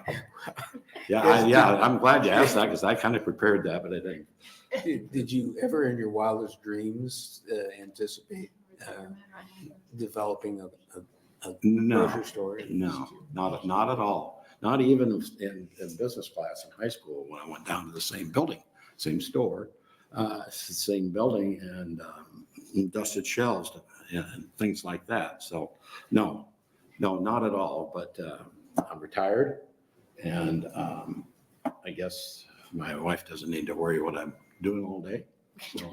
So no, that's a great question. So. Well, again, thank you for your efforts. Your community is privileged to have you and all the other volunteers. Well, thank you. Any questions from the committee? Yes, Senator Hughes. Thank you, Chairman. Yeah, thanks for coming in, David. So in my district, in a little town of Utica, they ended up doing the same I know thing. exactly where it is. Yep. Yes, did a co-op. Gresham. Yep. Just curious, how many miles are you from a grocery store? If Lynch didn't have their own? Spencer's 13 miles away. Spencer's 13 miles away? Yes, we're 70 miles from the nearest Walmart, which is in Yankton. We're 45 miles from the nearest stoplight, which is in O'Neill. Does the stoplight sell groceries? What's that? Does the stoplight sell groceries? I'm just Yeah. Okay, so 13 miles from your nearest grocery store, Correct. if you guys didn't hear. Well, good for you. That's what it takes, a community coming together to make it happen. I'm interested in hearing more, not from you, but about the North Dakota plan that they did for food distribution in rural. That's interesting. So I think that's a huge issue. And it sounds like you were lucky to get a contract with a vendor that would supply you. that. Yes, So- yes, because that was the concern all along. was, Right. were Because we it gonna have a doesn't 10 matter if you have the staff and the space, if you Yeah, can't get are the. we, yeah, we have to have a $10,000 order. It's not going to work. Yeah. So, but now it's kind of, you have to get to about a $6,000 order before the minimum freight or minimum warehouse charge goes away. But it's doable for us. We're, Sure. Paying $100 for a minimum freight charge, $150 for a minimum warehouse charge. It's $250 a week. Right. It's a lot better than throwing away $3,000 to $4,000 worth of groceries. Yes. Yep.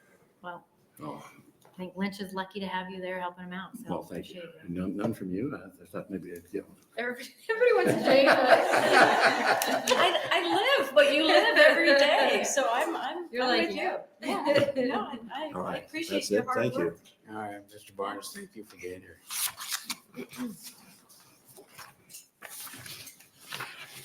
Additional testifiers, LR 374. Welcome to a familiar face. Thank you. Thank you. Thank you, Chairman and members of the committee, and thanks to Senator Iba for the interim study. My name is Ansley Fellers, ANSLEY FELLERS.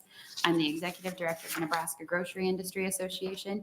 And I'm going to combine my testimony, my very brief testimony, and not printed apparently, which I forgot, with some of Jillian's comments as well, just because they sound very similar and she didn't quite get there. First, I just want the committee to understand why the Nebraska Grocery Industry Association thought the study that Sean ran through was really important, why we contributed to it financially, and just thought it was a great idea. That the federal USDA food desert, what we know as low income, low access areas, now the USDA map is actually quite poor. And I'm hoping that, I think he did, but if Mr. Caskey, Professor Caskey, Dr. Caskey did not include handouts, he should, or we can send the committee stuff later that compares the map in the study that the university, yes, put together versus the USDA map. And you'll see that our grocers, a handful of my board members, lots of my members had a lot of heartburn about the USDA food desert map because those areas are eligible. It sounds like it wouldn't be that big of a deal, but those areas are actually eligible for federal funding and for food programs. So during COVID, for instance, that was a map the federal government used to determine where they would distribute food to low-income individuals. And they didn't distribute that food via, say, a SNAP card or some sort of card that folks would go into the store and utilize and kind of support that local business. They did it by dropping food in those locations. And so, as you heard from Mr. Barnes, these stores have really low margins anyway. It's difficult for them to exist. It's much more difficult when we are, with very good intention, dropping their product for free in the communities that they try to serve. So those maps are actually really important, and having a state version that is a little bit more precise and just a little bit more granular is really helpful. And I thought that was important to mention. One of the primary challenges for any grocery store, especially those in small locations, as you heard previously, is margins. Grocery is a highly competitive industry, and the issue of the margin in these rural areas is severalfold. While volume moved is decent given the size of the community, the stores don't move a large enough quantity relative to a larger store located in a populated area. So the wholesale price is higher. Sometimes it's substantially higher because of transportation costs, distance, all of those things.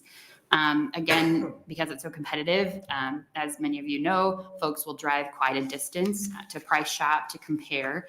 And so stores can't necessarily just increase the price of their groceries to compensate for that margin. To that end, as folks have mentioned, there are several ideas that we have. One of them, Senator Iba introduced last year, which was the grant program, which we understand is the most straightforward. But one way of possibly leveraging dollars that wouldn't just be the straight one-time grants, that might, there are other federal programs and nonprofits doing some of those things. We thought maybe we could get a little bit more creative and leverage some of those dollars even further to help small business access federal funding by helping them, for instance, write the grants. That's a big deal. In Nebraska, to access a REAP grant, a federal REAP grant, you need first to have an audit, an energy audit. And so like a public power district will do that for you where you have somebody available via public power district to do that. And so that's not really available in every area. So we've been trying to do that. That's just an example. So grant writing. And then the one that you heard, perhaps one that we're most excited about, and Senator Hughes asked about, would be to develop some sort of cooperative situation where you're leveraging buying power. Maybe that's the buying power in the community with the school and the senior center and the C-store and the grocery store, where they sort of form a cooperative and they all purchase from the wholesaler. I'll wrap up really quickly, sorry. And then the other idea and the RAD model in North Dakota is more like it's more of a hub and spoke model where you have that sort of medium-sized or larger store that has some amount of capacity, who's taking sort of orders from surrounding communities and surrounding stores, and they're purchasing from the wholesaler's bringing it to that one hub, and then that hub is distributing it out to those smaller locations, or even to refrigerated and frozen lockers in some of these communities, which is a really good and novel concept. Now that requires some online ordering and things like that you have to make sure everybody's set up on.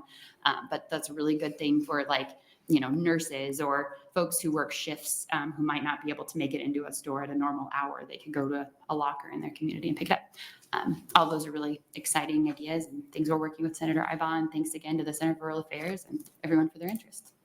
Happy to answer questions. A lot of good creative ideas. Appreciate it.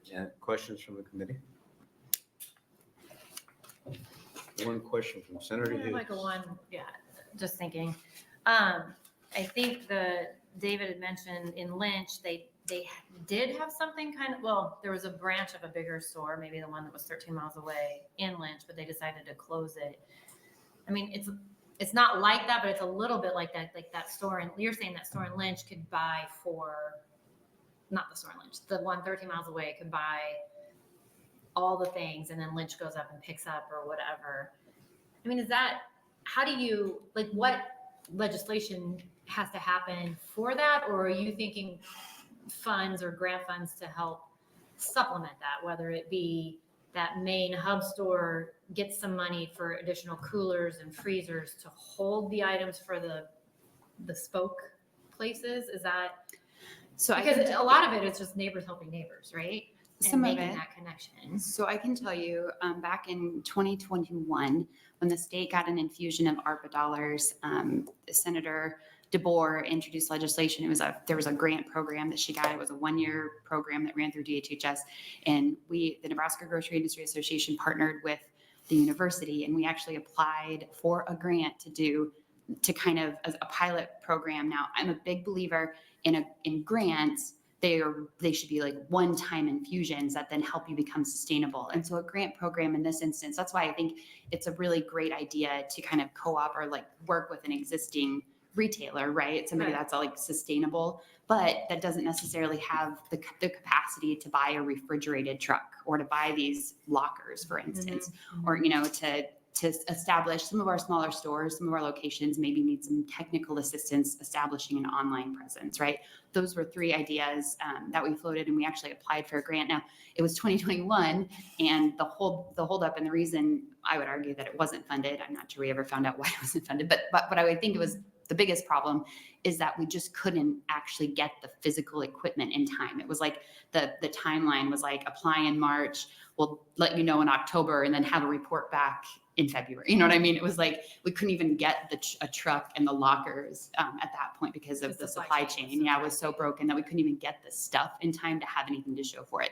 So the stuff that was funded was great, but my argument, I think some of the funds went out to places that kind of need that continual support. And I'm not suggesting that's not important, but the idea behind a grant program would be do it for something specific that like allows you to kind of reach that capacity and then go on your own. Does that make sense? Yep. Thank you. Okay. Thank you, Senator Hughes. Additional questions? No, seeing none. Ms. Phillips, thank Thank you you. for being here. Additional testifiers for LR 374? I think that's it. So Senator Ibach, you're up. Well, I would just say thank you to those who came and testified today. I personally am the victim maybe of a food desert because it's 30 miles for me to travel to a grocery store. And during times like harvest or other times when we're in need of just something simple, it's not available unless you drive for an hour. So I would also commend any grocers out there that get creative. Larry Paulson in Callaway does a great job. He's he fortunately has a captive audience from that 30 miles away and does a great job with hosting their grocery store there in Callaway.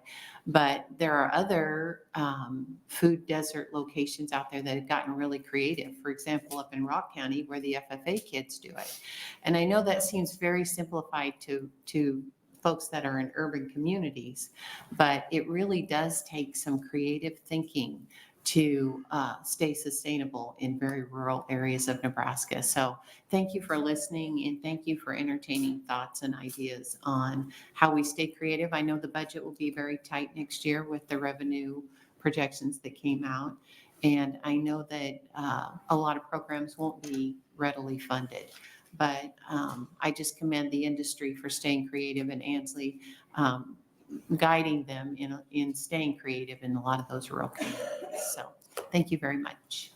Okay, thank you, Senator Ibach. That concludes LR 374. Moving on to the final legislative resolution, LR 399.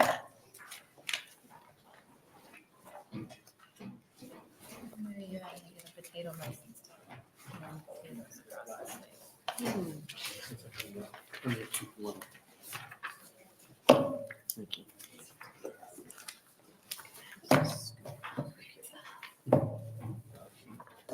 Okay. LR 399 is a study resolution to examine the license requirements for nursery stock distributors under the Plant Protection and Plant Pest Act and potato shippers under the Nebraska Potato Development Act for purposes of Occupational Board Reform Act, or OBRA. The Occupational Board Reform Act was enacted to establish a process for systematic examination of occupational regulations in Nebraska. The act assigns a primary responsibility to the standing committees of the legislature to perform periodic evaluations of these occupational regulations that fall within the subject matter jurisdiction. Under OBRA, section 84-948, committees are required to submit reports on or before December 15th with certain elements of the report prescribed in that section. It has been my procedure to ask staff to prepare a draft report for my and the committee's review. In your committee books, you have copies of the draft report prepared by research analyst Rick Leonard, which were distributed to you electronically earlier this week. I would like to ask Mr. Leonard to briefly describe the contents of the reports and answer any questions you may have about them. Go ahead, Rick. Thank you, Senator. Yeah, as you mentioned, each year you've selected one or two of the occupational regulations under our purview, and I prepared a draft report, and you can see I follow a fairly consistent template. If you look in the past years, the handout I handed out is a copy of section 84-948, and that prescribes all the contents and different elements that are to be included in the report. And so I just quickly walk through it. I won't go into much detail unless committee's interested in terms of the licensing requirements and whatnot. But the report itself, there's a description of the individuals or the activities that are subject to a license regulation and a description of the licensing requirements, duties of the licensees. I also include any relevant federal laws because a lot of times our licensing requirement and regulation interacts with the federal law. For instance, the livestock dealers, for instance, we have a state law that's mainly for disease tracing and disease prevention, whereas the federal law is more dealing with marketplace conditions and requires the bonding of efforts. In this case, the Nebraska Nursery Stock Distributors Act works in concert. We do nursery stock distributors required to obtain a license. We do have an inspection of system inspection and certifying those in terms of that the licensees are following protocols for avoiding introduction of plant pests or introduction of nuisance plants themselves, which may become a nuisance.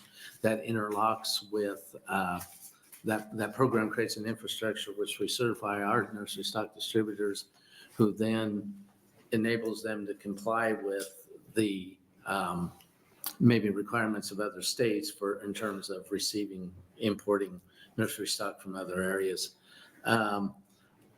Let's see. In this case of the nursery stock distributors, I have a description of the Federal Plant Pest Act. We don't have something similar with potato shippers. That's the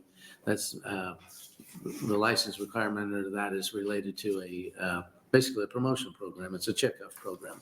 The license requirement really is to help facilitate the collection of that checkoff.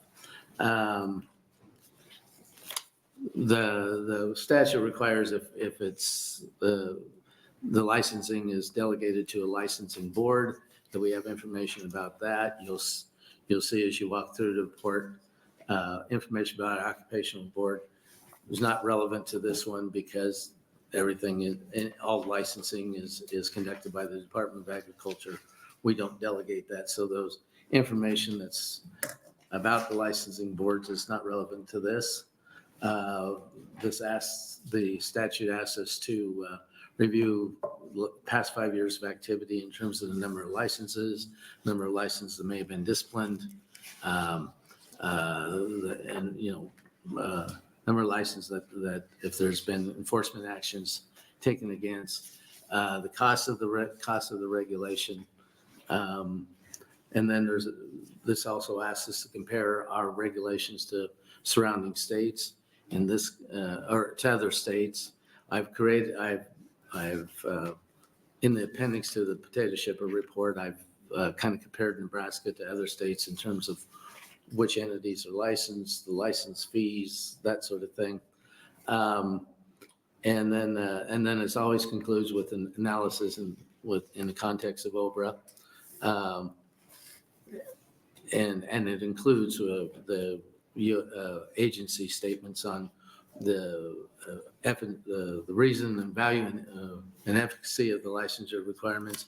And we ask the agencies to give us potential consequences of discontinuing the regulation, review of the purposes of policy objectives for creation of the regulation, and analysis of the regulation with respect to policies of OBRA, which is to try to the purposes of OBRA is to try to achieve the public welfare regulation, public welfare purposes of the bill with the least burdensome regulation to the regulated public.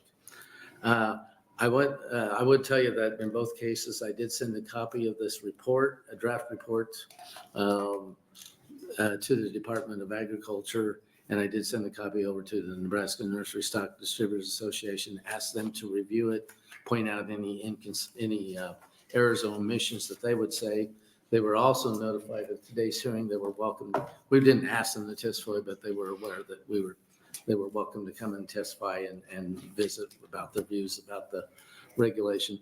I wanted to point out in both of these cases, and in fact, maybe we should might take it off of our rotation.